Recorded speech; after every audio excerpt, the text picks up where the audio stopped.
o que algún cultivador solidario lo esté haciendo con mayor rigurosidad, que es muy difícil igual.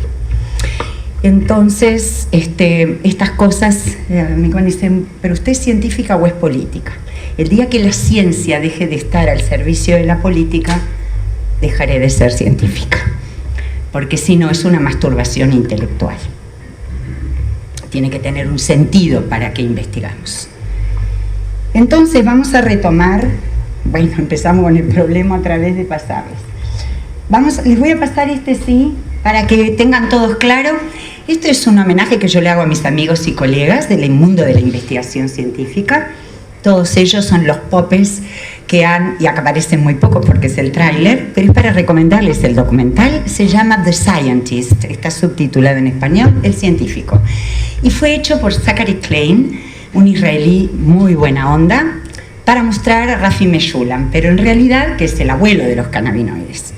Fue el primero que demostró y sintetizó el THC en el 62 y en el 64, tomen nota, 62 y 64. Creo que no ha habido ningún otro producto que la salud pública hubiera demorado tanto en incorporar, ni ningún otro conocimiento científico, como la fisiología del sistema endocannabinoide, que las facultades de medicina hayan demorado tanto en incluir en la currícula. Los médicos, un sistema que se descubrió hace más de 30 años, no está todavía en la formación del médico.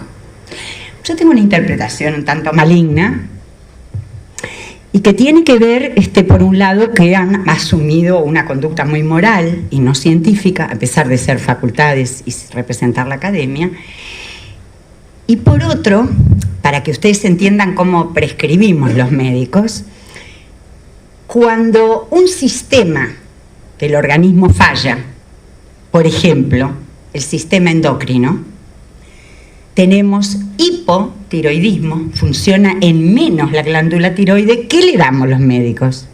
Tiroidina de fuera, algo igualito a lo que hace el organismo. ¿Está bien? Cuando la persona tiene déficit de insulina, otro trastorno endocrino, ¿qué le damos? Insulina de chancho. Ahora hay otras sintéticas muy interesantes. Pero digo, le damos de fuera, sustituimos lo que el paciente no tiene. Primer año de escuela rural como pensamiento. Si reconocemos la existencia del sistema endocannabinoide y demostramos que ese sistema, igual que otros sistemas, puede enfermar y puede dejar de producir lo que el cuerpo necesita para mantener la salud, ¿qué habría que darle? Cannabinoides. Pero eso habría que legalizar la planta, habría que asumir, como damos insulina, cuando falta insulina, si te faltan andamida te voy a dar THC y CBD. Y si tengo otros cannabinoides, ni tampoco me tiembla el pulso. Entonces, acá hay un problema político de fondo. Cuando a mí dicen, bueno, la ciencia es pura, es mentira. Investigamos lo que nos interesa y muchas veces financiado y mandatado por los gobiernos. Entonces la ciencia no es neutra, ni siquiera para los que somos libres, independientes y no estamos sometidos a ninguna institución. ¿Por qué? Porque a mí me interesa que la gente políticamente tenga acceso. Investigo en esto. No hay mentira la neutralidad de la ciencia. Sí, en la neutralidad del resultado de la ciencia. Esa es la ética de la ciencia. Si me dice que dar THC en un niño y un adolescente es malo, yo lo tengo que poder decir igual aunque me parezca maravillosa la planta. Se va entendiendo el criterio. Entonces, en honor a quienes son los que están produciendo en laboratorios muy pesados el conocimiento, Donald Abrams, Mark Ware, Meshulam, el propio Meshulam, Lumir Hanus, Roger Pertwee, profesores que en el año 2016, junto con la doctora Julia Galcerano, en un programa que diseñé, y ella como sindicato médico, trajimos y formamos 130 médicos, de los cuales creo que 10 prescribimos. Entonces, quiero que conozcan a esta gente, y está subtitulado en español, lo hizo Fundación Cana este video, una fundación catalana, pero con fondos holandeses, que es de educación, información y testing. Ellos testan sustancias, control de calidad de cannabis que se le vende a las personas, hacen control de calidad de los clubes, y hacen educación pública y educación médica. Entonces produjeron esto, y quiero presentarles a mis amigos y congéneres y colegas de trabajo en esta historia, pero esto es un tráiler, aparecen muy pocos, véanlo en YouTube. Baste decir que tenemos una ley que fue aprobada el 10 de diciembre en el Parlamento, el 20 fue promulgada, 5 años estamos cumpliendo mañana, un producto en farmacias, 2 licencias para uso adulto, 3 licencias para futuro medicamento. Are we missing something? ¿Estamos faltando algo? Fortalezcamos a los demás, la democracia. Entonces yo me voy a saltear muchas de las cosas que dije. Ayer vimos esto, qué enfermedades. Entonces las agrupamos por tipo de enfermedades: neurológicas, digestivas y nutricionales, enfermedades de salud mental. Es verdad que algunos cannabinoides producen trastornos de salud mental. Básicamente el delta 9 tetrahidrocannabinol, con una potencia máxima, me refiero, es el que más lo hace, pero también el delta 8 y el CBN. El CBN diríamos que pobrecito, basta con que da sueño y ayuda a dormir, pero sí el CBD y el el delta 9 y el delta 8 producen dependencia química, trastornos cognitivos, trastornos de la memoria, y en proporción a su potencia. El delta 8 es 10 veces menos potente que el delta 9, ¿de acuerdo? Todo el mundo dice THC, y yo digo, hay 17 THCs, hay 8 CBDs, ¿de cuál me estás hablando? Pero entonces hay varios cannabinoides que usamos en los trastornos de salud mental con una eficacia muy interesante. Ustedes saben que los medicamentos para los trastornos de salud mental tienen muchos efectos adversos. Si bien ha evolucionado mucho y siempre se va buscando reducir ese daño, igualmente tienen efectos adversos importantes. Es interesante poder contar con algo que no tenga tantos efectos adversos y que además de tenerlos son reversibles. Pero bueno, hablamos también del dolor crónico. Vimos que también puede ser utilizado en algunas enfermedades autoinmunes, sobre todo las del grupo 1, no importa ahora lo que es esto. En cáncer y cuidados paliativos, ¿para qué lo usamos en cáncer? Y acá sí me voy a detener, porque creo que se está manipulando mucho la inocencia y desesperanza de la gente. Yo siempre digo, hay traficantes de drogas, pero también hay traficantes de esperanzas, y me preocupan mucho más. Porque bueno, el traficante de drogas ya nos enseñaron a verlo como un enemigo, que no siempre lo es. Hay mucha gente que no es traficante, ha encontrado una alternativa laboral en países que desarrollan poco las políticas públicas para inserción laboral de las poblaciones en situación de exclusión.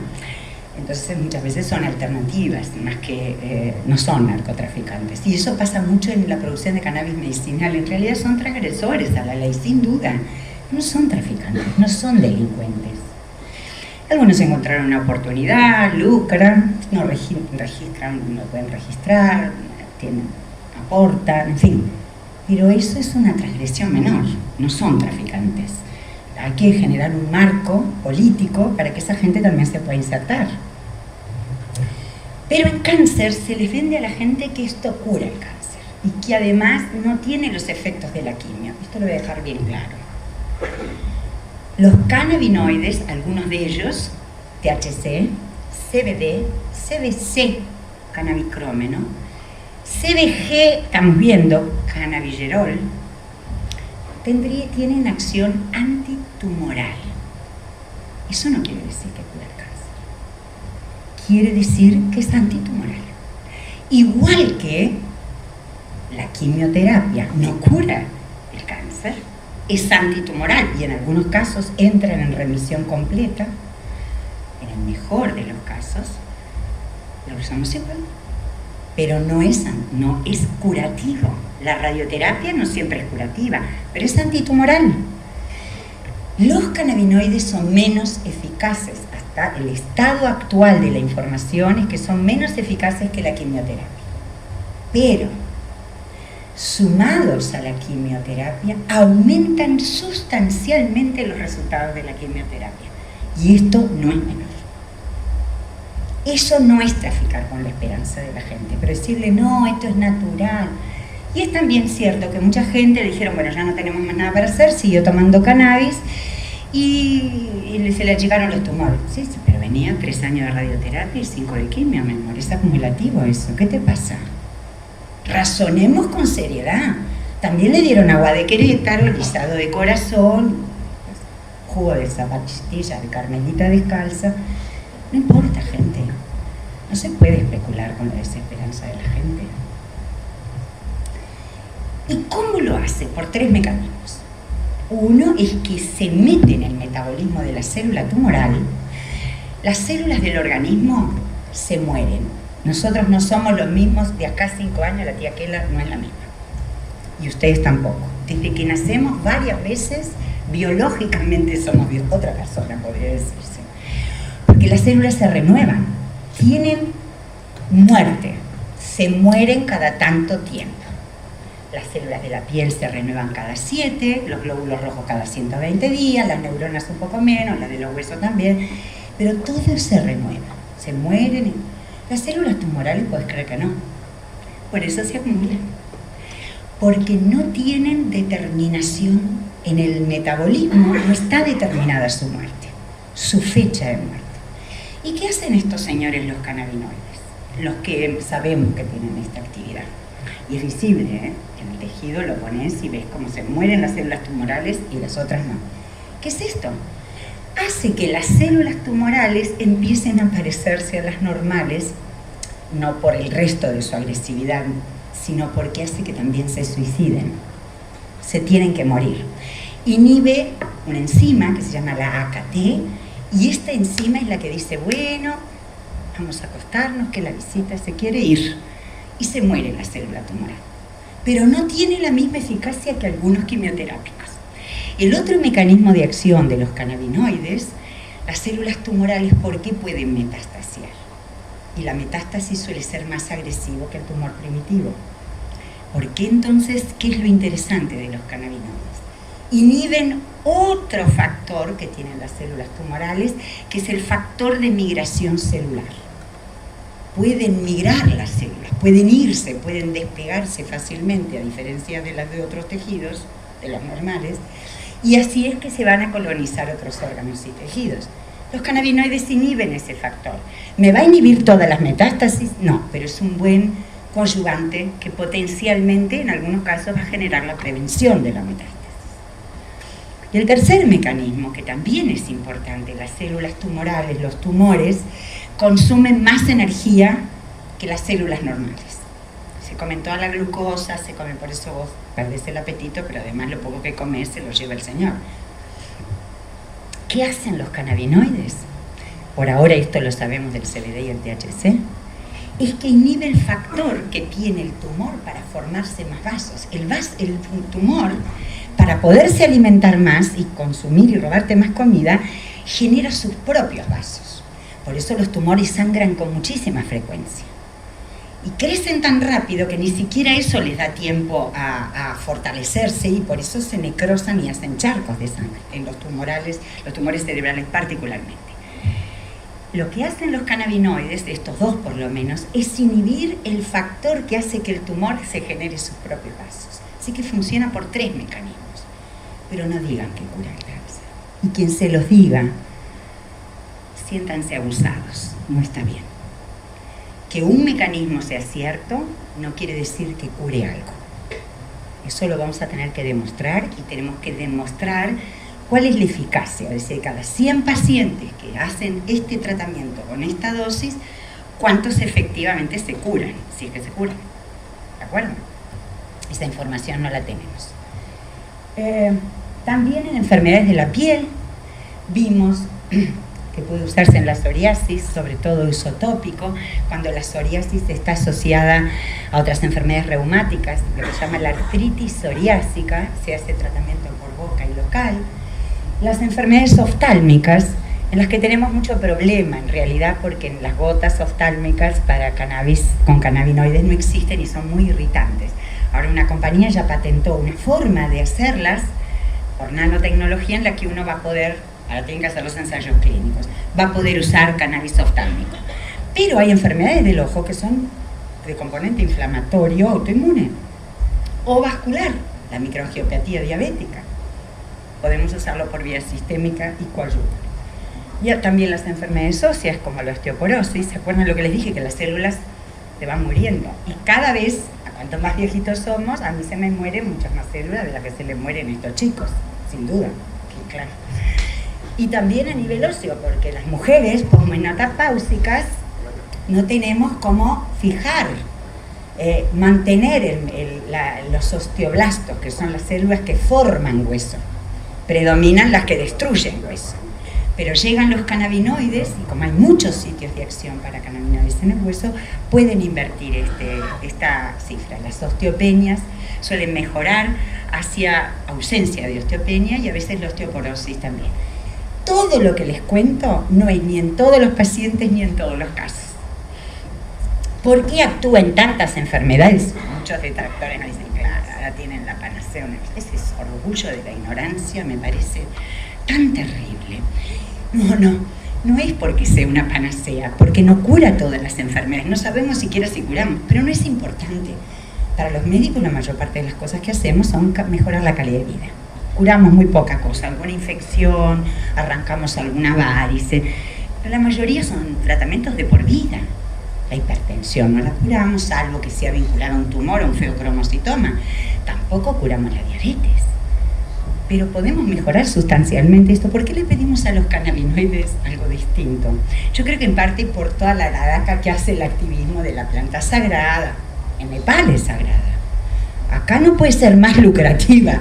Tiene muy poco de espiritualidad. Es business para todo el mundo.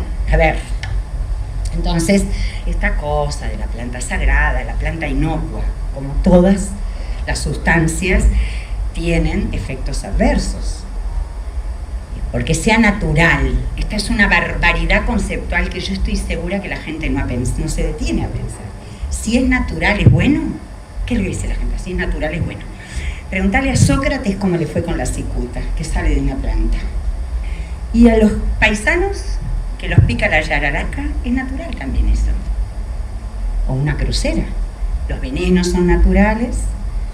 Muchas plantas tóxicas e altamente irritantes. ¿Saben como toxicóloga cuántos niños intoxicados veíamos? Por plantas. La datura, se pueden morir asfixiados. Eso de que la naturaleza, porque como es naturaleza es sabia, sí es sabia, pero ojo, el hombre se mete con cosas que a veces no debería. Entonces, tener cuidado con estas conceptualizaciones. Y finalmente las enfermedades metabólicas. En general, muy pocos colegas están entendiendo que los cannabinoides pueden hacer una diferencia importante en los tratamientos para disminuir la toxicidad de los medicamentos que usamos para bajar el colesterol, por ejemplo. Entre otras cosas porque el colesterol es el responsable de transportar en la sangre a los cannabinoides. Entonces, eso hace que baje la cantidad de colesterol disponible para hacer daño. Entonces, pero bueno, todavía queda mucho terreno por avanzar. Y habíamos llegado hasta acá y hablamos de las interacciones, que es otra cosa que a mí me preocupa muchísimo. La gente va y compra el aceitito y después viene a la consulta y me dice, doctora, bueno, ¿ahora cómo lo tomo? ¿Perdón? ¿De qué me está hablando? ¿Cómo tomo esto? Es el aceite, el aceite. Hay tantos aceites como personas que lo están haciendo. Y de una partida a otra que haga ese señor va a ser distinta. Y además no se sabe lo que tiene. Bueno, yo lo saqué de una planta que en la semilla el banco dice que tiene 10% de esto, 5% de aquello. ¿Perdón? ¿De qué me estás hablando? ¿Ustedes comprarían una quimioterapia o una aspirina en esos términos? Cuando después vamos al supermercado y miramos hacia el yogur y decimos, vence mañana. ¿Perdón? ¿Por qué hemos roto este criterio de seguridad para esto? La propia prohibición lo causa. Porque como la prohibición en Uruguay, amigos me dicen que cambiamos el paradigma, no es cierto. Cambiamos una ley. La lógica de este país sigue siendo absolutamente prohibicionista. Y de hecho han dificultado la implementación de la ley muchísimo. Se piensa con cabeza de prohibición. Los productos de uso medicinal a base de cannabis, ¿por qué están en la política de drogas? tienen que estar en la política de medicamentos, no en la política de drogas. Si no, méteme a la morfina también en la política de drogas, al tramadol, el fentanilo, todos los que generan dependencias. No, política de medicamentos, no política de drogas. O sea, hay formas de analizar donde, bueno, sí, estamos cambiando, pateamos el tablero, pero todavía falta mucho. Entonces, la gente no tiene conciencia que tiene interacciones con los medicamentos que está tomando. Entonces, bueno, suspendo todo. No suspenda nada, señora, porque lo que la mantiene viva ahora para sus enfermedades crónicas es lo que está tomando. Y es verdad que si asociamos cannabinoides, muchos de los medicamentos que usted toma va a dejarlos de tomar o va a tomar menos dosis y ya ahí los sacamos del rango de toxicidad, como pasa con las estatinas, el tratamiento del colesterol, lo que es el Crestor, la atorvastatina, la rosuvastatina, son altamente tóxicas para el hígado. Como la levodopa es altamente tóxica para el cerebro, pero si al señor con Parkinson no le damos levodopa, se muere. Entonces tenemos que tener en cuenta las interacciones porque muchas veces pasa esto, que los pacientes están tomando para la presión amlodipina, le dan CBD y el tipo cae como pera madura en una hipotensión. O asociado a la levodopa le damos CBD y también que cae como pera madura porque hace una hipotensión severa con isquemia cerebral. O pacientes que no pueden, tienen contraindicado porque tienen arritmias o hipertensión, tomar THC, le envenenan el aceitito y allá terminan en la emergencia. Raquel, tenemos acá un señor, 83 años, está dando un aceitito para el dolor. Está con una taquicardia supraventricular de 170, es un flúter, le digo, ¿qué taquicardia? Sí, bueno, a ver, beta bloquealo, bla, tratarlo como una arritmia, pero se la provocaron. Eso fue provocado. Y si eso lo hago yo, el paciente me lo puede reclamar, porque se llama iatrogenia. Pero si lo hace cualquier vecino, es ejercicio ilegal de la medicina, un ejercicio que la gente no va a denunciar porque me estaba robando. Estas cosas son las cosas que la prohibición hace que la gente pierda el rumbo a pensar. Están los conservadores a ultranza y después los normalizadores de que está todo bien, es una plantita. Y sí, claro, puedo tener una planta en casa y me desperté con una contractura, me va a pegar una flor si está seca. Y si no, lo puedo vapear CBDA. Pero eso no quiere decir que con eso me trato una esclerosis múltiple. Puedo aliviar la espasticidad, pero no estoy tratando la enfermedad. Con cannabinoides podemos tratar la enfermedad. Y muchas veces tratando el síntoma estamos empeorando la enfermedad. Los cannabinoides tienen lo que se llama efecto bimodal. Una curva dosis-respuesta. A una dosis hacen un efecto y a otra dosis hacen el efecto opuesto. Sabemos que hay ciertos cannabinoides que en ciertas dosis son protumorales.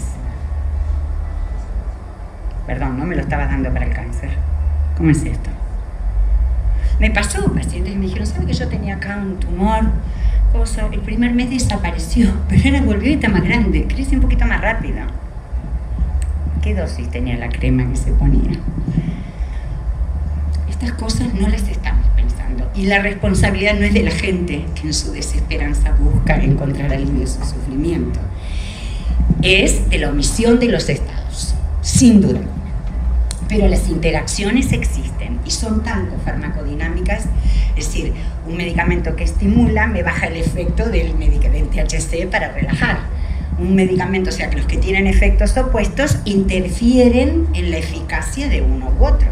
Pero también hay otras interacciones que dependen de cómo se metabolizan. Ayer yo explicaba, la farmacodinamia es lo que el medicamento me hace a mí, o la sustancia.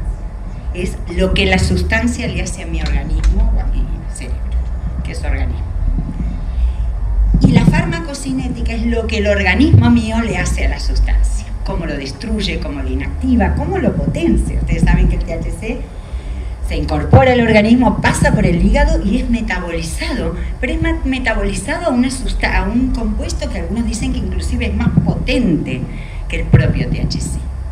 Así que no es ajeno, no es esa cosita, te tomaste la agüita de Querétaro, o inclusive la homeopatía. Yo sé que a la gente le encanta la homeopatía, no tengo nada con eso, porque nunca me va a dar interacciones. Pues no tiene nada, es decir, tiene la memoria, lo que dicen los homeópatas, tiene la memoria de la tintura madre, pero en realidad es una dilución a infinito. Los cannabinoides no son medicaciones alternativas ni homeopáticas, es alopatía pura y dura, porque es dosis dependiente, y vamos en contra del síntoma, no a favor como la homeopatía. Así que no es homeopatía y además no es alternativo. Antes de que aparecieran todos estos medicamentos, lo que había en las droguerías era cannabis, clorhidrato de cocaína, licor de Brompton, elixir paregórico, que son los opiáceos. Así que esto estaba todo antes, tampoco es alternativo. Y es cierto que los cannabinoides, sobre todo el CBD y el THC, son potentes inhibidores de las enzimas que destruyen los medicamentos. Algunos medicamentos. Y hay algunos medicamentos que activan las enzimas que destruyen a los cannabinoides. Dicen, a mí no me sirvió para nada.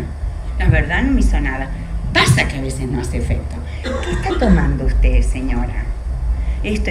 No, me pasa que este medicamento inactiva, disminuye la eficacia del CBD. Usted tiene que tomar dosis dobles de estas cosas. ¿Y qué médico se lo dijo? ¿Quién hizo el seguimiento? Ninguno. Porque muchas veces las personas, una investigación que vamos a presentar en el Congreso de Monitor Cannabis, la gente no cree que es un tema para hablar con el médico, como el agua de Querétaro, el listado de corazón, y el médico ha sido responsable de este lugar patético que tiene en esta historia, porque han sido los grandes detractores. Acá la Academia Nacional de Medicina se manifiesta, sigue manifestándose en contra, cuando ninguno de ellos ha trabajado en el tema. Es muy interesante, ¿eh?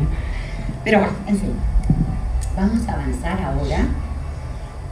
Los resultados de la evidencia y la eficacia, que es una de las grandes preguntas que hacen los médicos sobre todo. La publicación de 2017 de la National Academy, la Academia Nacional de Ciencias de Estados Unidos, reporta que ya tenemos evidencia para 3 usos. Evidencia sustancial, es el mejor nivel de evidencia, es concluyente o sustancial. Y eso está para dolor crónico del adulto, para náuseas y vómitos vinculados a la quimioterapia y para la espasticidad de la esclerosis múltiple. Off-label, por fuera de esas indicaciones, podemos igual, en función de la evidencia empírica, porque todavía no hay mucha información científica. ¿Por qué? Porque tampoco nos dan los permisos para investigar. Perversamente, el primer ensayo clínico de Uruguay que iba a hacerse, lo presentamos 2013 en el Comité de Ética y llevó 1 año y medio. Me está evaluando gente que no sabe de qué está hablando. El otro ensayo clínico, el Comité de Ética se declaró incompetente. Entonces, es una cuestión que Uruguay tiene que hacer, y es crear un comité que pueda evaluar para avanzar en la ciencia. Porque el pretexto es, bueno, pero no sabemos, mi amor, tuviste 5 años para estudiar. En fin, yo no soy muy simpática políticamente, pero bueno. Efectos adversos. A ver, ¿cuáles son los efectos adversos? Lo más importante es que en general son de leves a moderados. Y además, salvo excepciones que ahora vamos a ver, son reversibles. ¿Qué excepción tenemos? Una demostrada por la investigación científica, fundamentalmente básica, de Ismael Gálvez en la Complutense de Madrid, y de Alicia Brusco en la UBA, en República Argentina, que demuestra que el uso de cannabinoides en el embarazo interfiere con la maduración de las neuronas en el feto y en su migración. Cuando el cerebro se está formando, están en un lugar. Y de ahí van, según la diferenciación, esta neurona tiene que ir para acá, esta tiene que ir para allá y esta para allá. Quedan a mitad de camino y son responsables algunas de las epilepsias refractarias. Se constituyen esas células que no llegaron a destino en núcleos de epilepsia. Otro efecto adverso, porque dijeron, no, si las mujeres jamaiquinas las tienen que ver, además se fuman unos churros que no te explico, saltan 1 metro el piso. ¿Ustedes se acuerdan cuando vino Peter Tosh hace 2 o 3 años? El hijo de Andrew, vino Andrew Tosh, el hijo de Peter Tosh. ¿Alguien acá de cultura del reggae? Bueno, Peter Tosh es uno de los monstruos, como Marley, es otro jamaiquino. Tuvo el hijo acá, vino a la expo, bla, bla. Se fumaba en unos churros que eran unos cucuruchos que parecían para tomar un helado. Y el tipo saltaba a 2 metros del piso y así estuvo cantando 3 horas. Acá te haces ese churro y quedaste noveno anillo de Saturno. Claro, son variedades diferentes, pero también tiene que ver con que el sentido que lo usamos. Las drogas tienen efectos diferentes según el contexto de uso. Es lo que se llama el set y el setting. Yo cuando estábamos en previsión decía, no es lo mismo fumarse un porro en la puerta de la brigada de narcóticos, que te va a pegar una paranoia que no quiero ni saber, que fumártelo en un asado con tus amigos o escuchando Marley con tu novia, ¿no? Con una buena luz, iluminación, una esencia, te va a pegar fenomenal. Salvo que vos no estés de ánimo. Las drogas y los medicamentos, el efecto también tiene que ver con las expectativas que tenemos sobre la sustancia y nuestros miedos. Y también por eso, cuando la expectativa es desmesurada, hay efecto placebo. Que muchos de estos productos que solo testamos si eran solo aceites de oliva, y la gente te dice, yo estoy bárbara.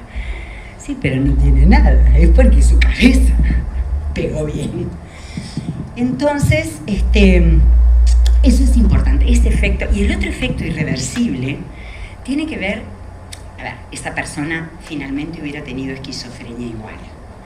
Pero sí es el efecto de desencadenar la esquizofrenia. Yo soy vulnerable, yo voy a ser esquizofrénico, y así como otras circunstancias vitales, estrés emocionales muy intensos la desencadenan, otras veces no.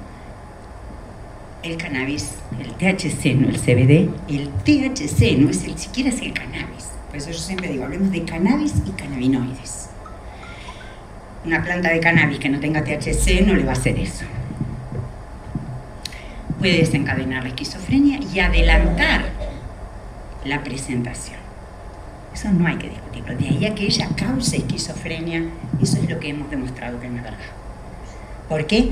Porque la cantidad de gente que tiene esquizofrenia, yo siempre les digo a los psiquiatras, me encanta cuando les hago eso acá.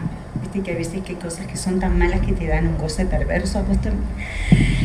Les digo, perdón, aumentó el consumo de cannabis. Sí, una barbaridad, y ahí viene todo el discurso moralista, satanizador, nos están comiendo los nenes crudos. Y aumentó la epidemiología de la esquizofrenia. Ahí se tienen que callar, porque no aumentó.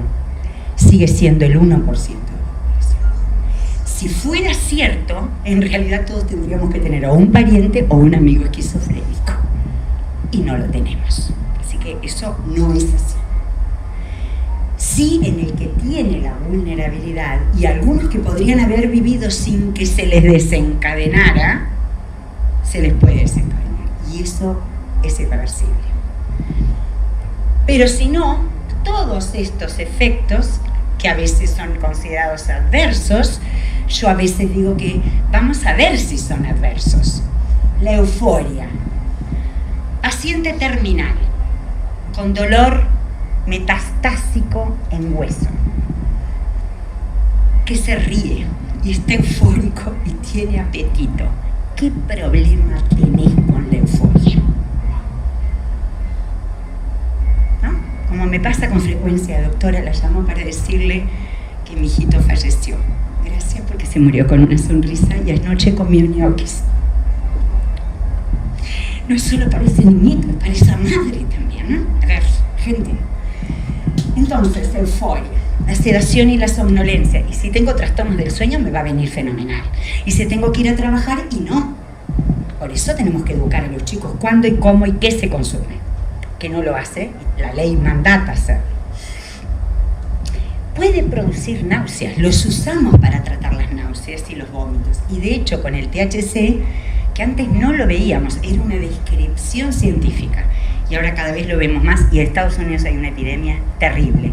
Se llama síndrome de hiperemesis canábica. Es por THC, consumos excesivos, la gente no para de vomitar. Y es dosis dependiente.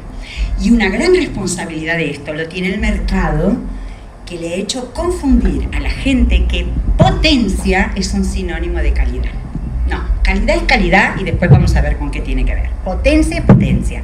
Y cada vez han hecho variedades más potentes para que te pegue más adicto, más efectos adversos, más riesgos.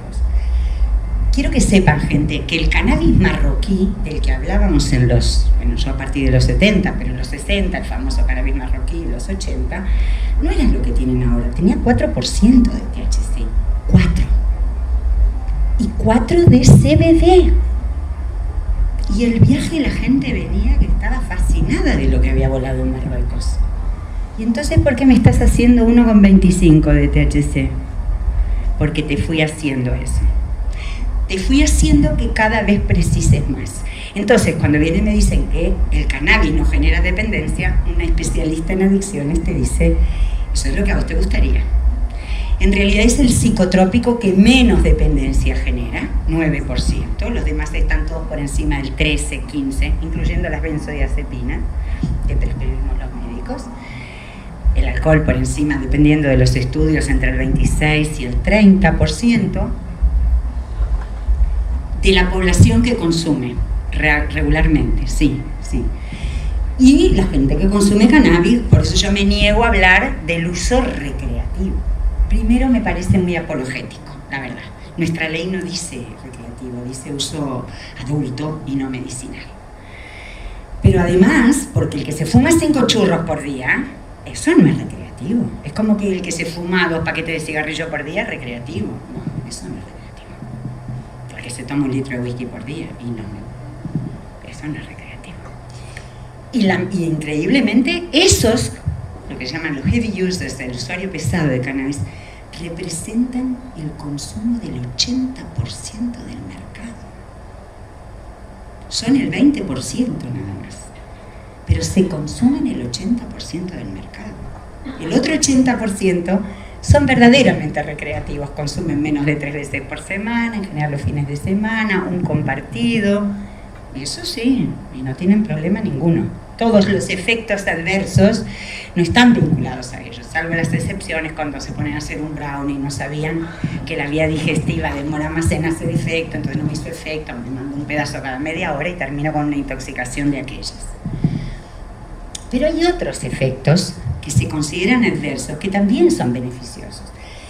Y nosotros los médicos usamos los medicamentos para la indicación que tuvieron. Pero descubrimos muchas veces a través de la praxis que sirven para otra cosa. Es lo que se habla prescripción off-label, fuera de la prescripción. En cannabis la mayoría está fuera de la indicación, obviamente. Por ejemplo, los antidepresivos, que están tan en boga, y la gente, después que está muy bien de ánimo, dice, sí, doctora, pero de aquello ni hablamos. Exactamente, trae trastornos en la libido y retarda la eyaculación. Es un efecto adverso. Y si esa persona tiene una eyaculación precoz, ¿será un efecto adverso o es un efecto terapéutico? Es un efecto terapéutico y las señoras vienen encantadas a la consulta y dicen, gracias, doctora. ¿Por qué? Porque el marido está mucho mejor de su eyaculación precoz. Entonces no son absolutos. Es el aumento del apetito del THC es un efecto adverso que hace aumentar de peso si no haces lo que tenés que hacer. Pero si una persona tiene caquexia, trastornos de la alimentación, una anorexia nerviosa, la va a hacer comer. Entonces, bueno, lo que puede ser efecto adverso en un momento es un efecto beneficioso en otro. Eso requiere una evaluación médica. Por ejemplo, los chiquitos que toman cannabidiol para la epilepsia y autismo con frecuencia, no son la mayoría, pero con más frecuencia de la que me gustaría. La mamá me llama y me dice, lo que noto es que está comiendo mucho menos. A veces porque les baja la ansiedad. Y muchos de estos niños, como adultos que paran de fumar o qué sé yo, comen por ansiedad. Pero también es verdad que el THC es orexígeno, aumenta el apetito, y el CBD baja el apetito. ¿Y hay algunas personas a las que le hace un efecto paradojal? Sí, pero el efecto que sabemos que tiene es bajar el apetito. Por eso con mucha frecuencia las personas que tienen sobrepeso y que están haciendo un tratamiento en dosis mayores de 100 miligramos por día bajan de peso. Y también eso obviamente le está aliviando. Entonces, pueden sacar la foto. Un efecto adverso muy frecuente, que lo verán en mí, es la sequedad de boca. Yo tomo 100 miligramos por día de CBD y espero que no me vean muy drogada. Hay que escuchar cada cosa, mis colegas. En fin, sí. Le han echado madres de los consultorios, haciéndolas sentir culpables de que estaban drogando a sus hijos por tratarle la epilepsia con CBD. ¿Y yo también? ¿Me vas a decir que estoy drogada? Pues a mí no me lo vas a poder decir como se lo decís a una mamá, para hacerla sentir culpable. Pero hay efectos adversos que dan miedo, la familia se asusta, como la inmovilización catatónico-símil, el paciente está vivo y parece muerto, salvo por los ojos abiertos, ves que respira muy débilmente, pero queda con la catatonía inmovilizada. En pacientes, yo los 2 casos que tuve es un efecto adverso muy raro, pero los que vemos muchos pacientes siempre terminamos viéndolos, que es el tema de, sobre todo en mi caso los vi en 2 casos de Parkinson. Y lo de que decía de los vómitos en los usuarios de cannabis, cada vez más se ven las emergencias jóvenes que vienen con que no pueden parar de vomitar, acá y en el mundo. ¿Cómo? A ver, yo siempre digo, colega, él es un médico, que se vino de Mendoza. Yo siempre digo que nosotros tenemos que pensar con el criterio, razonar como razona un médico en cualquier cosa. Vos no le pedirías a un paciente plante en su casa un sauce para tener aspirina. La aspirina se saca de la corteza del sauce. Y esto es lo mismo que yo te propongo a vos para que vos pienses en lo del asma. Tenemos medicación altamente eficaz y cada vez con menos efectos adversos. Mi abuela Esther, yo había empezado la facultad de medicina y ella me decía, ella era sefaradí y hablaba en español antiguo, era muy lindo oírla hablar. Me decía, hija mía, no hay más cigarrillos para el alma en las droguerías. A mí me hacía tanto bien. Mi abuela fumadora de la paz suave, ¿sabéis cómo? Tenía una bronquitis crónica fenomenal. Y el cannabis le hacía bien. Digo, pero ¿cómo vas a fumar para el asma? Yo ya con cabeza, pichón de científica, como los nenes crudos. ¿Cómo vas a fumar para el asma? Y es cierto, el THC produce broncodilatación. Pero el médico, ¿cómo prescribe? Relación costo-beneficio. Te voy a generar una bronquitis crónica para que dilates el bronquio, cuando la medicación que tenemos es harto eficaz y es más, ni siquiera te la tenés que administrar todos los días, a veces solamente en la crisis.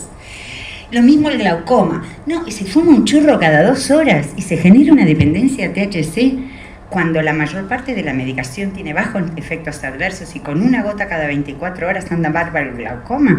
Eso no es un criterio médico. Eso no es relación costo-beneficio. ¿De acuerdo? Entonces sí es broncodilatador. Y hay pacientes que lo usan y que les viene bien. Vapean para otro uso y se broncodilatan. Pero de ahí a que sea, sí, la vía inhalatoria. Porque actúa, todo el organismo está lleno, esto que yo les decía hoy, claro, es la panacea universal, que no se los terminé de explicar.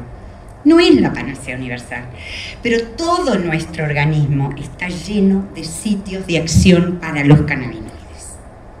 No en todos los órganos y sistemas tenemos para todos los neurotransmisores, pero para cannabinoides tenemos en todos los órganos y sistemas.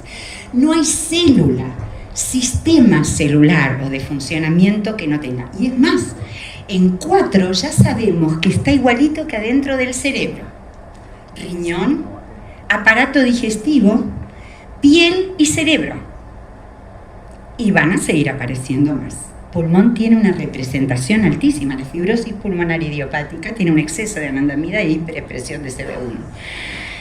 Hay enfermedades que se manifiestan con alteraciones compensatorias o no del sistema endocannabinoide. Y tenemos en todo el organismo. Y por eso es que funcionan enfermedades de la mayor parte de órganos y sistemas. Me dicen que tengo que terminar, pero voy a contestar muy rápidamente con sí, no, las preguntas que se hacen los pacientes porque aquí hay poco médico. Y es, ¿estaré drogado si está bien hecho el tratamiento o no? Pero si es un cuidado paliativo, importa mucho. Si tengo high, si me puedo despedir de una buena manera y sin dolor, está muy mal. ¿Es un tratamiento de por vida? ¿Y por qué tendría que no serlo? No sabemos, pero en la mayoría de los casos sí. ¿Por qué? Porque tratamos enfermedades crónicas que no tienen cura. Lo que sí sabemos hoy, y ya hay laboratorios de investigación que lo hacen, laboratorio no quiere decir siempre farmaindustria, porque la gente la pone nerviosa la industria. Han hecho mucha estupidez y mucha maldad, pero también han sacado muchos pacientes de hospital que se morían, por ejemplo, los enfermos mentales a los 30 años en los manicomios. Entonces, relativicemos. Estas polarizaciones suelen ser muy perversas. Es de por vida en general. ¿Por qué? Y porque no sabemos, pero sí sabemos en este momento que así como se están haciendo a nivel del ADN, viendo de modificar stem cells, en las stem cells, en las células madres, se está estudiando cómo, modificando el sistema endocannabinoide, la expresión genética del sistema endocannabinoide, podríamos cambiar el curso de algunas enfermedades. Hoy no es curativo. Veremos, como veremos otros tratamientos que pueden llegar a ser curativos, no solo los de cannabinoides. Yo digo, los cannabinoides son una herramienta más en el recurso de los terapeutas, de los médicos. Yo me dedico exclusivamente a modular el sistema endocannabinoide, pero lo puede hacer un neurólogo, un cardiólogo. Todos los médicos pueden hacer este medicamento como hacen otros medicamentos. Es un tratamiento curativo, ya lo contesté. ¿Se puede interrumpir el tratamiento convencional? No lo hagan nunca. Se bajan las dosis progresivamente a medida que vamos regulando el resultado con los cannabinoides. Finalmente, ¿puedo interrumpir el tratamiento bruscamente? Sí, porque se acumulan en el organismo. El CBD les va a durar unos 5 o 6 días más, no genera dependencia, y el THC les va a llevar varias semanas, pero lo va a hacer sin sufrimiento, y sobre todo si yo sabiamente, responsablemente le prescribí dosis bajas. Vamos a dejar por acá. Muchísimas gracias y los espero el año que viene.